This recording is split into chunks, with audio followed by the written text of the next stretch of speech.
Welcome to The Explainer. Today, we're diving into the brutal history of the Lord's Resistance Army in Uganda. We're going to start with a single harrowing night that caught the world's attention, and then we'll use the data to uncover the true, terrifying scale of a decades-long campaign of terror. Just think about that for a second. We're in northern Uganda, at St. Mary's College. It was supposed to be a sanctuary, a place of order, of learning, and most importantly, a place where you were safe. That feeling of safety was about to be completely shattered. So what exactly happened on that awful night? Let's walk through the events that turned this school into a scene of absolute terror. Okay, so in the dark, before the sun even came up, LRA fighters swarmed the campus. They dragged 139 girls from their beds and forced them on a brutal march into the bush.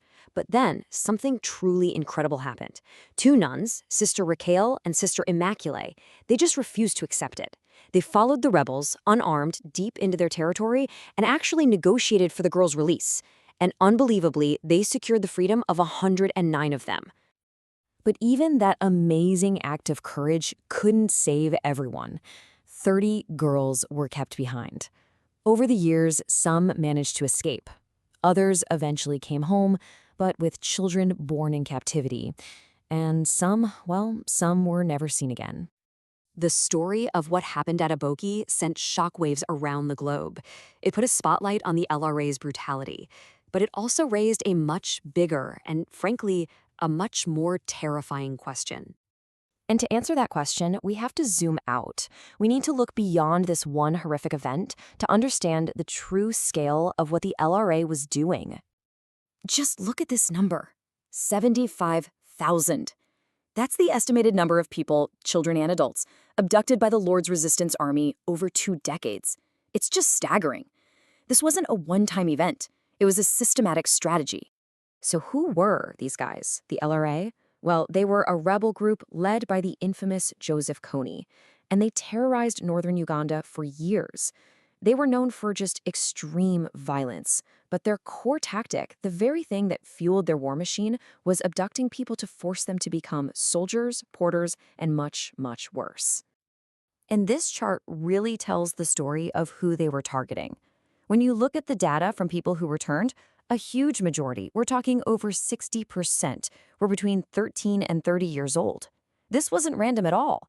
They were strategically picking teenagers and young adults, the people they needed most to build their army. So, once somebody was taken, what was life actually like?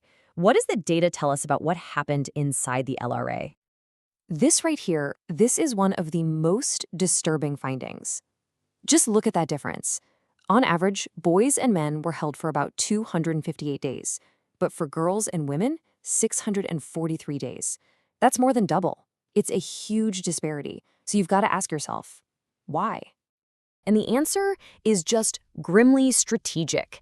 The LRA didn't just abduct girls to be fighters. They were taken for long-term exploitation, forced into being wives and domestic servants for the commanders. And that's exactly why they were held captive for so much longer. And the consequences were just devastating. Think about this. In the data from just one single reception center, 10%, 1 in 10 of the female returnees reported that they had given birth while they were being held captive. This table gives us a chilling look into the brutal logic of survival inside the group. If you tried to escape, that was the #1 reason for being killed. But look closer. The top reason for just getting a beating? Failing to walk or just walking too slowly. Imagine that. Sheer physical exhaustion could get you tortured or even killed. But so many did survive. They escaped or they were rescued. So what happened then? How do you even begin to piece a life back together after that?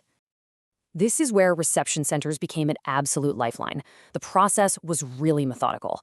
So first things first, survivors get immediate medical care, food, and a safe place to sleep. Then the slow, hard work of healing begins, with counseling and group activities. All the while, staff are working like crazy to find their families, preparing everyone for that final, crucial step, going home.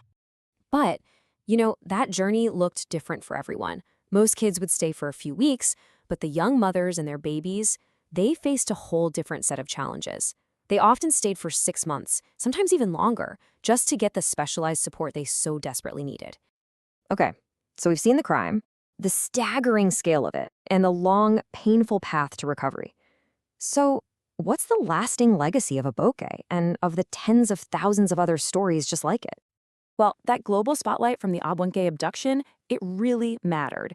It fueled a huge push for international justice, and that eventually led to indictments from the International Criminal Court against Joseph Kony and his top commanders for war crimes and crimes against humanity.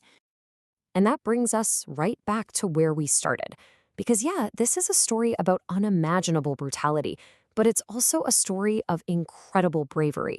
The actions of Sister Rachele and Sister Immaculée, two unarmed women confronting a violent rebel army, they're just this powerful reminder that sometimes real courage doesn't come with a weapon.